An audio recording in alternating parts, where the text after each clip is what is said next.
எப்போ பாரு எதனா சாப்பிட்டுட்டு பல்லு நோண்டுறது தான் வேலை. பிரின்சி கடைக்கு போயிட்டு வா. இந்தா லிஸ்ட் இதில் இருக்கு, எல்லாத்தையும் வாங்கிட்டு வா. அண்ணி இந்தாங்க. தேங்க்ஸ்மா. பிரின்சி இந்த லிஸ்ட்டில் தயிர் மறந்துட்டேன், தயிர் மட்டும் கொஞ்சம் வாங்கிட்டு வந்துடுறேன்.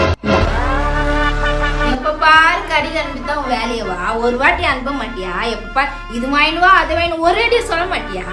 நீ மட்டும் ஏசில உட்காந்துக்கிற, நம்மளே வேகாத வெயில போயிட்டு வரணுமா? சோறாணி மாதிரி சோபாலங்கிறது அவன் வேலையே. நான் கல்யாணம் பண்ணி போயிடுறேன். இங்க இருந்தாலும் கடைக்கு அமிச்சு நான் பாதி தேஞ்சு போயிடுவோம். காலம் ஃபுல்லா உங்க அடிமை பீஸாவே இருக்கிறேன் நான். நாத்துனாருனா ஒரு மதிப்பு மரியாதை இல்ல. எப்ப பாரு சின்ன பசங்க மாதிரி கடிக்க வச்சுருக்கிற. என்னதான் குத்த சொல்லணும்? இந்த வெள்ளைக்கறி தான் வேணும்னு எங்க அம்மா கிட்ட அடம்பிச்ச மாதிரி எங்க அண்ணாக்கு இந்த வெள்ளைக்கறி தான் குடுன்ட்டு நல்லா பண்றமா நீ. என்ன இவ பிரின்சி என்ன கனவு கண்டுட்டு இருக்க? போ பாட்டா போடுறா.